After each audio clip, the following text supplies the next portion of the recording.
Hi everyone, it's Matt here from Greatness Everyday, and in this video, I want to talk to you about 5 tips that you can use as effective meeting strategies. And these are things that I use personally for professional meetings as well as my general meetings. And at the same time, I think you can start doing these things right away and get some great results from them. So let's start talking about these 5 tips as effective meeting strategies.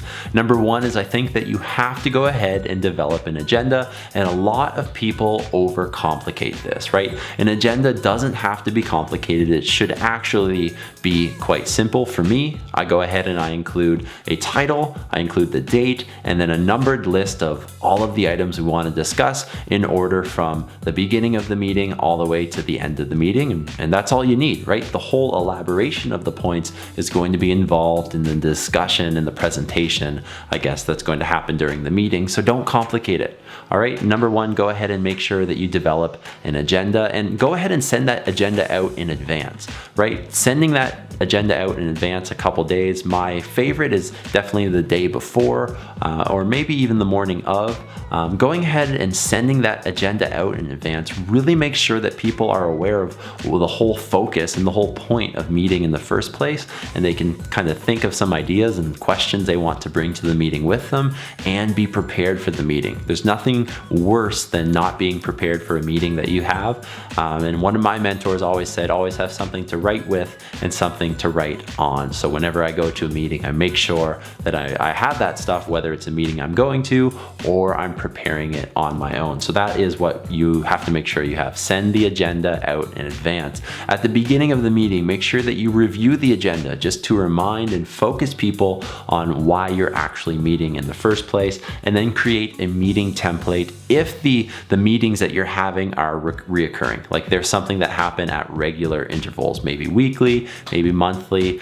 Make sure that you go ahead and develop a template, because that's going to save you a lot of time when you're looking at the agenda and at maybe some of the notes that you've taken. And that's going to really make it easy for you to identify what you covered, to make sure that you've covered everything that you need to, and maybe what you missed and need to bump to the next meeting. Number 2 is I think that you have to create a safe environment. And this is one of those things, obviously, that is easier said than done. But I'm going to give you a few things that you can do to make sure that you do establish this safe environment. And the first thing here is to be positive, right? Make sure that you're going into the meeting as a leader or as a role player in this meeting. Make sure you're going into the meeting with a positive mindset, with a positive attitude, thinking that you're actually going to accomplish something and something good will come from it. The second thing for that is remind people that it's a safe environment. Remind people that the environment that you're creating should be safe for people to express themselves, to ask questions,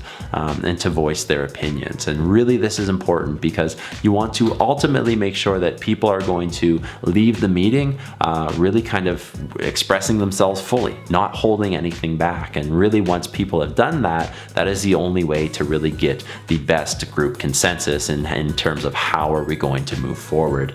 And this is a big one here. In creating that safe environment, you ultimately have to model it, whether you are the leader or you're somebody involved in the meeting. I really believe that you have to model that safe environment. If you're the person telling people to share their opinions and then you keep shutting them down, well, that's not going to be what the message that people receive that you are actually trying to put out. They just don't equal. So make sure that you create a safe environment, ultimately by modeling it. Step number 3 is assign your roles. Assign and know your roles. So make sure that some meetings, there's an obvious person in charge. Some meetings, there's a leadership committee, or there's an obvious person that is in charge because of their job position, or somebody has delegated them to be in charge, and that's obvious. And at the same time, there are some meetings where it's a little bit more of a general meeting. So make sure that people understand and know their roles. They should know these prior to the meeting, or kind of as they're coming in, the introduction, but should be assigning people's roles. Make sure that they're also maybe sometimes those meetings are going to be, the roles will change, and at the same time, sometimes those meetings, those roles will be very obvious from the get-go. So make sure you understand that. And some roles you might want to think of are the timekeeper role, somebody that makes sure we end on time, or we give each topic that we need to discuss a certain and justified amount of time.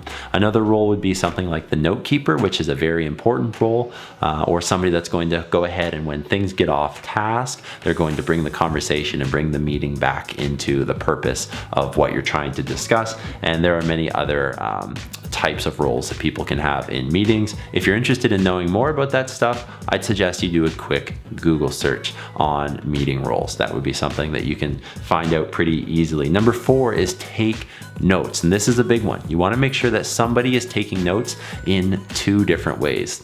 Number 1, somebody's taking notes in general. So there's a general person that is taking down your meeting minutes, and they've really gone through and identified and discussed and reported everything that's being discussed in as much detail as possible for the various topics. And you want to make sure that people are individually taking notes on their own. And they don't have to be anything big and elaborate, because that is where the detailed note keeper's notes are going to come from. But people should be taking individual notes, even just in point form, to make sure that they're really engaged in what they're doing. They're writing and recording notes in their own kind of style, in their own way, their own language, and at the same time they're staying engaged with what the overall thing is being discussed. So make sure that notes are being taken a couple different ways, and whether you need to go ahead and send those notes out in the conclusion of the meeting, I would highly suggest you consider whether you need to send those notes out to a supervisor or the people that weren't there in the meeting.